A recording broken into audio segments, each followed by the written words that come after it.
Hello my friends and welcome back. Thank you very much for being with me again today. I made a video today about the Czechs in Czech Republic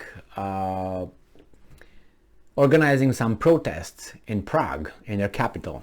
And I was wondering how come the Germans are not doing that, because I know they're in the same boat economically.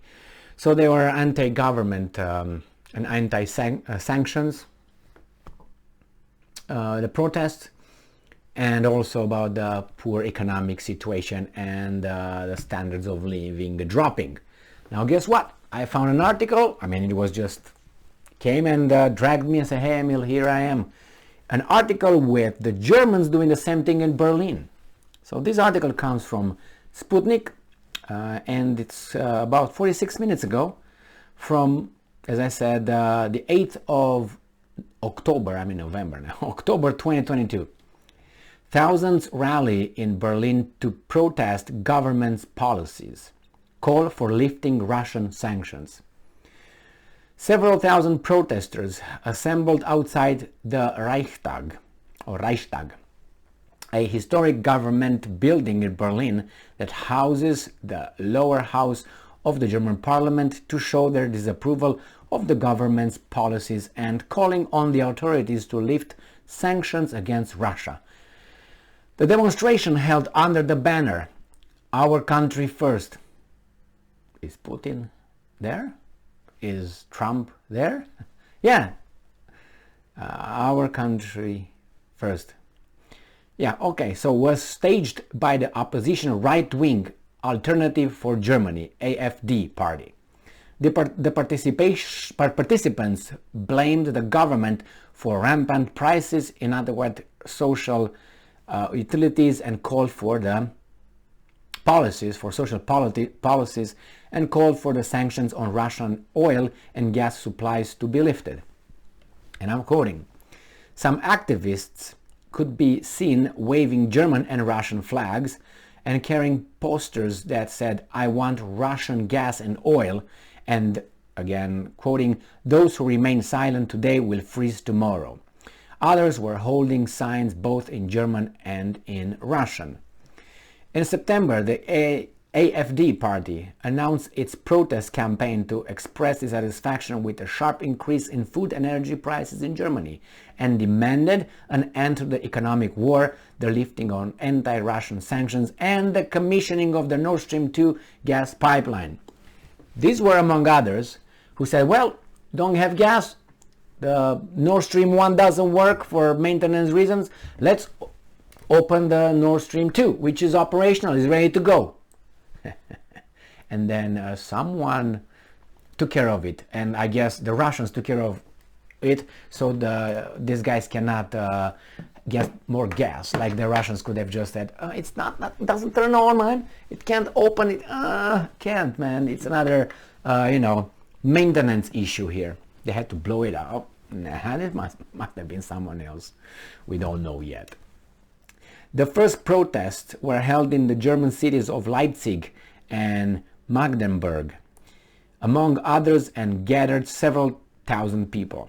Western countries have increased sanctions pressure on Russia since the start of the special operation in Ukraine. Disruption in supply chains has led to higher fuel and food prices across the EU, driving inflation to record levels and causing the cost of living to soar. Well, this is exactly what I've been talking about since they talked about imposing sanctions on Russia. I said, yeah, you're doing it now because it's spring, early summer.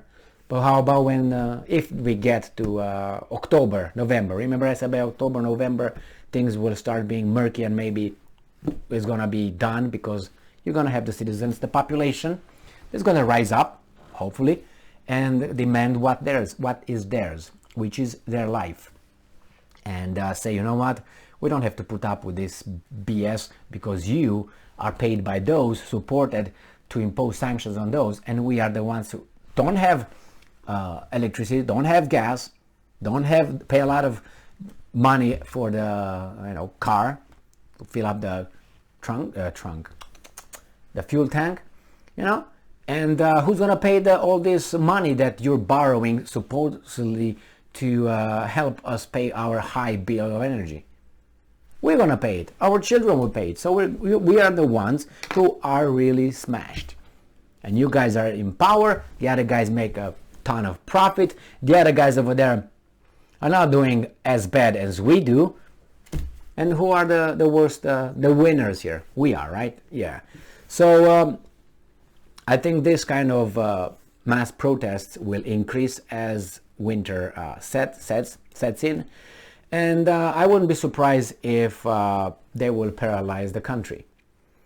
But as I said, time will tell, because they still have fat around them to lose by not eating enough. So the same here. They still have a lot of money or a lot of resources they can still consume without producing for a while. So that's the analogy right here. So it's too bad these guys have to go through that, and we have to go with them. Not as bad as they are. Electricity bills soared in the United States as well. They say inflation and Russia and blah blah blah, but that started before that. They started with 2 years of the same old, and we'll find out. How do you reverse this?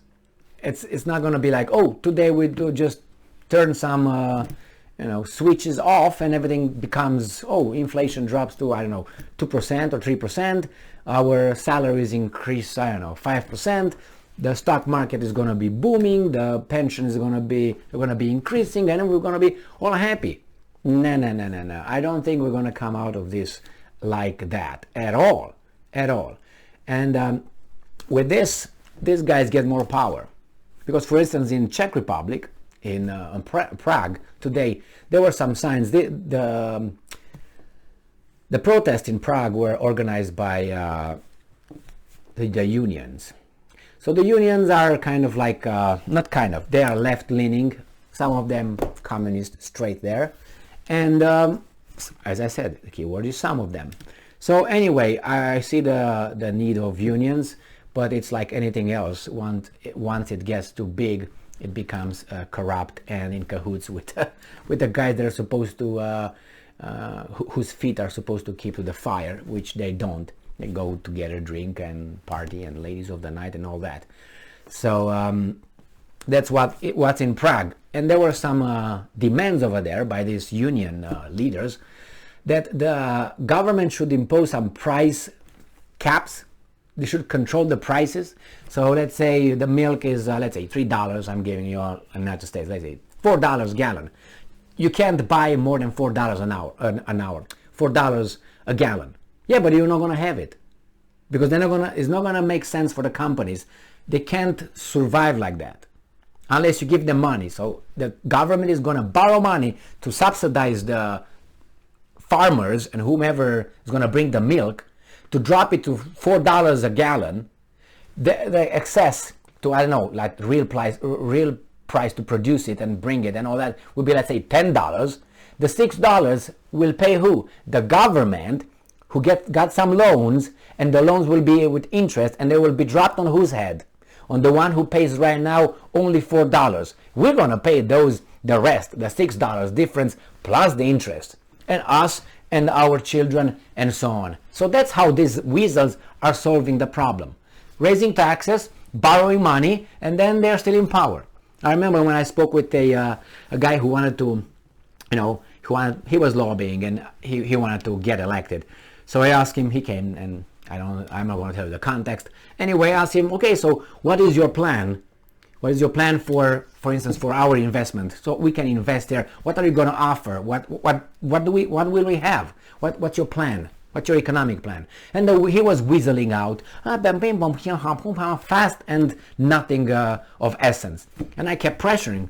I said, okay, but what does that mean for the community, for instance? If you come, tell me how are you going to create a economic environment that you will attract businesses, a business-friendly environment. How will you do that? Again, whistle, and again, nothing. And I said, tell me, how are you going to do it? And he said, and then I gave him the escape. Are you going to raise taxes? Is this how you're going to pay for your thing? And he said, yes. Well, then anyone can do that.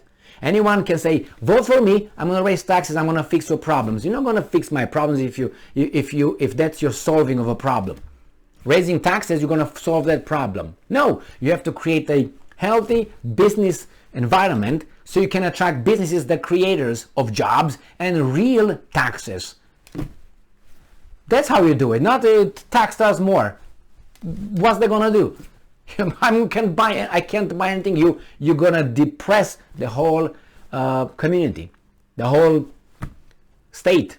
Anyway, so this is with these guys. Yeah, let's put some price control here. What are you gonna do? Those guys are gonna close their business, or you're gonna subsidize them with the money borrowed that we're gonna pay for. That means how are you gonna pay for? By taxing us. Great decision. Good. For what? Oh, for imposing sanctions on that country over there, beating the other country? Is that what it is? Okay, thank you. All right, thank you very much for being with me again today. Stay strong, stay smart, look for the truth, and be just.